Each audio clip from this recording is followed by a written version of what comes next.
देखो बिस्तर नहीं, और मेरी जिंदगी ये में महल के अंदर आलीशान नर्म गुदाज बिस्तर। तो बता तेरी रात और मेरी रात कितनी मुख्तलिफ है। बता तेरी कैसी गुजरी, मेरी रात के मुकाबले तेरी रात कैसी गुजरी। जब ये सवाल किया ना बादशाह ने, तो फकीर ने जवाब बड़ा प्यारा दिया। फकीर ने कहा बादशाह सुन ले, तू सोया अपने महल में, तू सोया अपने मखमली बिस्तर पे, मैं सोया सड़क पर, मैं सोया फुटपाथ पर।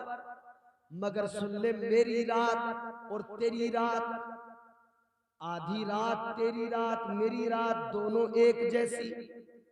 आधी रात मेरी रात जो गुजरी है वो बिल्कुल तेरी रात की तरह गुजरी है, मगर आधी रात के बाद में जो आधी रात मेरी है वो तेरी रात से ज्यादा अच्छी गुजरी है, वो तेरी रात से बहुत अच्छी गुजरी। बादशाह कहने लगा तू फुटपाथ पे सोया, तेरी रात पहली चीज तो ये मेरी रात की तरह नहीं हो सकती, तो अच्छी की तो बात आगे निकल गई, अच्छी कैसे हो सकती है। फकीर कहने लगा बादशाह तू अपने महल में सोया, मैं रोड पर फुटपाथ पे सोया, मगर जब तुझे नींद आई इधर मुझे नींद आई, तो नींद होती है, तू भी सो गया मैं भी सो गया, तुझे भी नींद ही आई मुझे भी नींद ही आई, तो नींद तो एक जैसी। तो मखमल के गद्दों पे सो जाए, सड़क पे सो जाए, नींद तो एक ही जैसी है।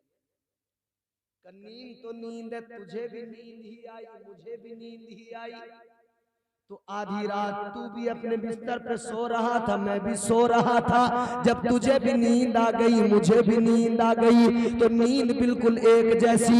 नींद हर इंसान की एक जैसी है, हर इंसान सोता है। कहने लगा नींद जब आई तो तेरी रात मेरी रात एक जैसी हो गई, दोनों सोए ही तो थे, दोनों की आधी रात एक जैसी हो गई। मगर आगे कहने लगा ए बादशाह सुन ले, फिर उसके बाद में जो मेरी आधी रात गुजरी है वो तेरी रात से अच्छी गुजरी है। बादशाह कहने लगा वो अच्छी कैसे हो गई। कहने लगा ए बादशाह सुन ले, तू अपने बिस्तर पे सो रहा था, आधी रात के बाद में मेरी आंख खुल गई, मैं उठा, मैंने वुजू किया, और वुजू करने के बाद में मैंने अपने रब को याद करना शुरू कर दिया, मैंने सजदे में सर झुका दिया। ए बादशाह आधी रात के बाद में तू सोता रहा, मैं अपने रब के जलवों में गुम हो गया, तू सोता रहा, मैं अपने रब का कुर्ब हासिल करता रहा, तू सोता रहा, मैं अपने रब से मुनाजात करता रहा।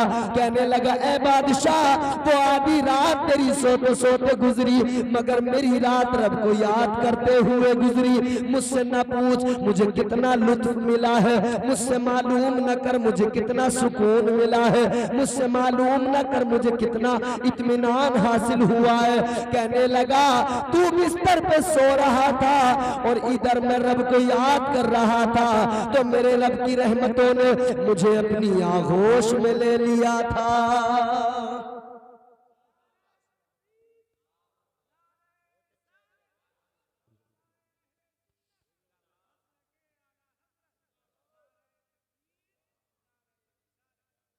तो फरमाया कि मेरी आधी रात जो गुजरी ना वो तेरी रात से बहुत अच्छी गुजरी, क्योंकि उस आधी रात में मैंने अपने रब को राजी किया, मुझे रब का कुर्ब हासिल हुआ। और ये अल्लाह का कुर्ब जो है ना, हाय जिसे हासिल हो जाए, जिसे अल्लाह का कुर्ब मिल जाए। अभी ईद गुजरी है ना, हम सुकून ही तो चाहते हैं जिंदगी में।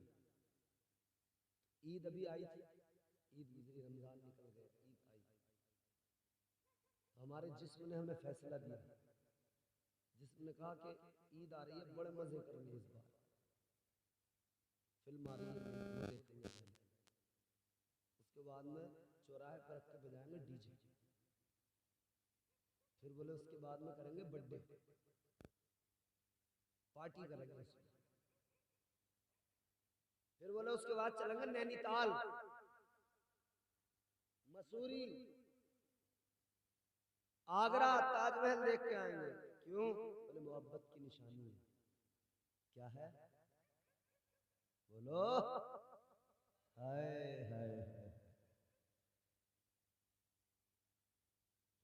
पूरे दिन मोहब्बत की बातें करोगे, अब शर्मा रहे हो मोहब्बत का नाम से। आगरा जाने वालों, ताजमहल देखने वालों, मोहब्बत की निशानी देखने वालों, एक इमारत को मोहब्बत की निशानी समझकर देखने जाते हो। ये फानी मोहब्बत है जिसकी निशानी देखने जाते हो। आओ, अगर तुम्हें मोहब्बत की निशानी देखनी है तो मुस्तफा की मोहब्बत की निशानी अजमेर में मौजूद है।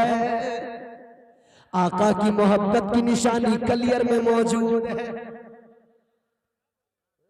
ताजमहल मोहब्बत की निशानी, ये फानी मोहब्बत, वो मोहब्बत की निशानी। तो हमने कहा साहब जाएंगे मसूरी, जाएंगे यहाँ वहाँ, इधर उधर घूमेंगे, मजे करेंगे, भरपूर मजा लेंगे, कहेंगे भाई सुकून मिलेगा, मजा आएगा, रिलैक्स फील होगा। मगर क्या होता है, नैनीताल घूम लिए, मसूरी घूम लिए, आगरा घूम लिए, सब जगहों पे घूम घाम के आए, अब आके घर पे पड़ गए और बोले बहुत थक गए, हालत खराब। अरे अम्मा गर्म पानी दे दे, बड़ी तबीयत खराब है। बीवी से कह रहे पैर दबा दे, बहुत थक गया। तो आराम, सुकून, इत्मीनान हासिल करने लगा था, मिला नहीं।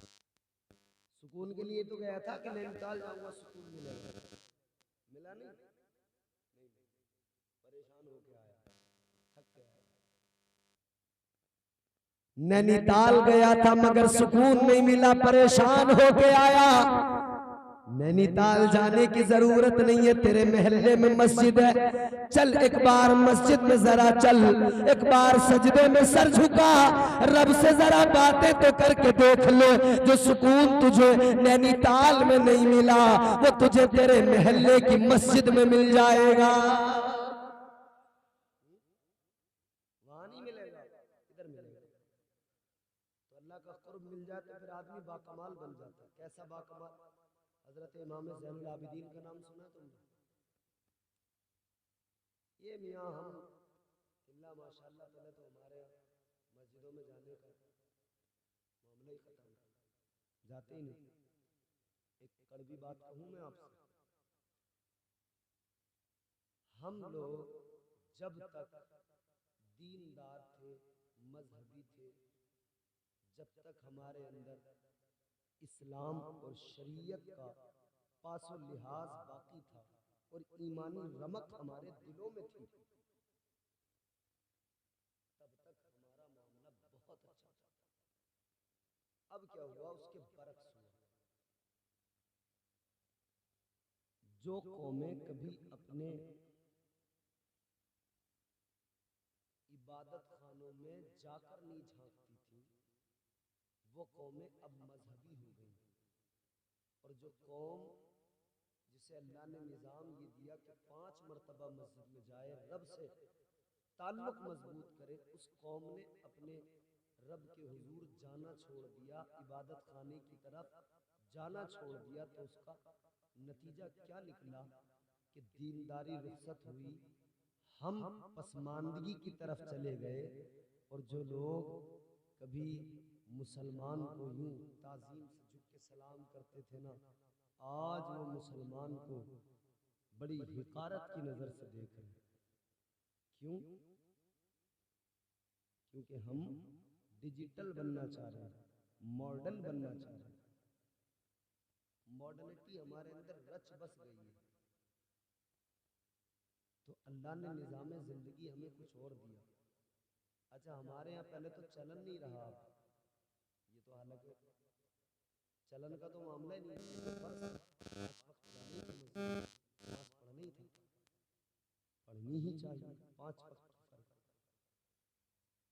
वो तो पढ़ने वाले रहे नहीं, इल्ला माशाअल्लाह कुछ हैं तो उन्हें घमंड बहुत है अपनी नमाज पे। वो वैसे इतरा इतरा फिरते, मैं नमाजी हूँ, मैं नमाजी हूँ, मगर तुम्हारे मेरे 4 टूटे फूटे सजदे, इनकी औकात क्या? कुर्ब हासिल करो रब का, फिर देखो नमाज क्या होती है। हजरत इमाम ज़ैनुल आबिदीन कौन है?